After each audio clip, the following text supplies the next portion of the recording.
নমস্কাৰ, আপোনালোকৰ বাবে আৰু এটা গুৰুত্বপূৰ্ণ ভিডিঅ' আছে। ভিডিঅ'টো আপোনালোকে সম্পূৰ্ণলৈকে চাই থাকিব। ইয়াত পঞ্চায়তী যিটো পঞ্চায়ত বিভাগৰ ফালে যিটো চাকৰি ইয়াত মুকলি হৈছে, ইয়াত টোটাল পোষ্ট আছে 25,311টা পোষ্ট আছে। গোটেইখিনি তথ্য এটা ভিডিঅ'তে পাই যাব। কোনে কোনে ইয়াত আবেদন কৰিব পাৰিব আৰু যিটো শিক্ষাগত অৰ্হতা আৰু বয়সৰ যিটো সময়সীমা সেইটো কৈ দিম। লগতে আপোনালোকে ভিডিঅ'টো স্কিপ নকৰি সম্পূৰ্ণলৈকে চাই থাকিব। গোটেই ডিটেইলছ এটা ভিডিঅ'তে কৈ দিম। আৰু যদি ফাৰ্ষ্ট টাইমৰ কাৰণে ভিডিঅ'টো চাই আছে, এতিয়ালৈকে যদি চেনেলটো ছাবস্ক্ৰাইব কৰা নাই, চেনেলটো ছাবস্ক্ৰাইব কৰি ল'ব আৰু ভিডিঅ'টোত লাইক এটা কৰি দিব, কিয়নো সকলো ধৰণৰ আপডেট সোনকালে পাবৰ কাৰণে চেনেলটো ছাবস্ক্ৰাইব কৰিবলৈ কৈছোঁ।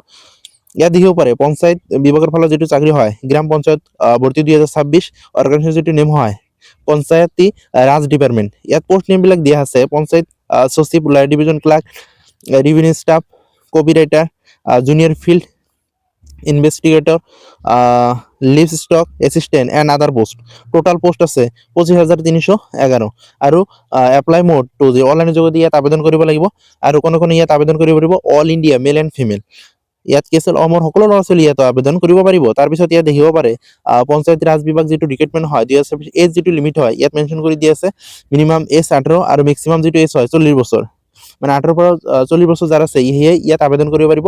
আৰু সকলো ল'ৰা ছোৱালী ইয়াত আবেদন কৰিব পাৰিব। এজ ৰিলেক্সেশ্যন আছে, আপোনালোকে জানে। তাৰপিছত এপ্লিকেশ্যন যিটো ফিজ ইয়াত মেনশ্যন কৰি দিয়া আছে। জেনেৰেল অবিচিৰ কাৰণে আছে ইয়াত 100 টকা লাগিব। SC ST PWDৰ কাৰণে ইয়াত 100 টকা লাগিব। আৰু পেমেণ্ট মোডটো অনলাইনৰ যোগেদি ইয়াত পেমেণ্ট কৰিব লাগিব। ক্ৰেডিট কাৰ্ড, ডেবিট কাৰ্ডৰ জৰিয়তে ইয়াত আবেদন কৰিব পাৰিব।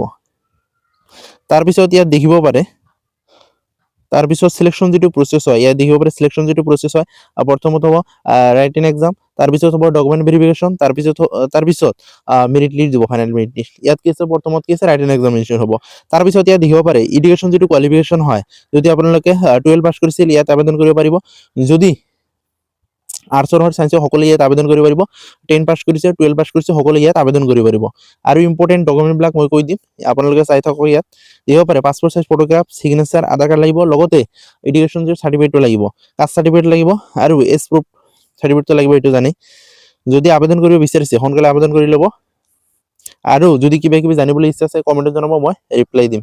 হাউ টু এপ্লাই, কেনেদৰে ইয়াত আবেদন কৰিব, গোটেইখিনি ইয়াত প্ৰচেছটো দিয়া আছে। Candidate please read the official notification carefully from the official website. If it is online vacancy then please click on the link. লিংকটোত ক্লিক কৰিবলৈ কৈছে। তাৰপিছত কৈছে পাৰ্চনেল ডিটেইলছ তাত দিবলৈ কৈছে। এডুকেশ্যন এণ্ড এপ্লিকেশ্যন ফিজটো দিব গৈছে। এডুকেশ্যন মানে পাৰ্চনেল যিবিলাক ডিটেইলছ দিব গৈছে আৰু এডুকেশ্যন চাৰ্টিফিকেট আপলোড দিব গৈছে। তাৰপিছত যিটো ফিজ লাগে সেইটো অনলাইনৰ যোগেদি দিব গৈছে। তাৰপিছত now register yourself then fill the information. ইয়াত please remember the upload correct photo and signature দিব গৈছে অনলাইন মোড।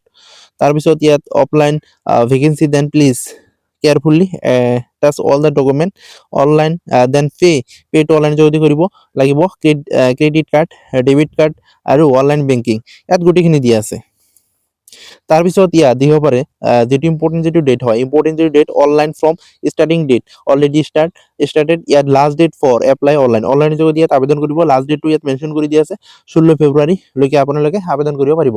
আৰু যদি ফাৰ্ষ্ট টাইমৰ কাৰণে ভিডিঅ'টো চাই আছে, ভিডিঅ'টো যদি লাইক এতিয়ালৈকে কৰা নাই, লাইক এটা কৰি দিব আৰু চেনেলটো ছাবস্ক্ৰাইব কৰি ল'ব, কিয়নো সকলো ধৰণৰ আপডেট ইয়াত পাই যাব সোনকালে। হ'ব, নেক্সট আৰু এটা আপোনালোকৰ কাৰণে গুৰুত্বপূৰ্ণ ভিডিঅ' আনিম। হ'ব।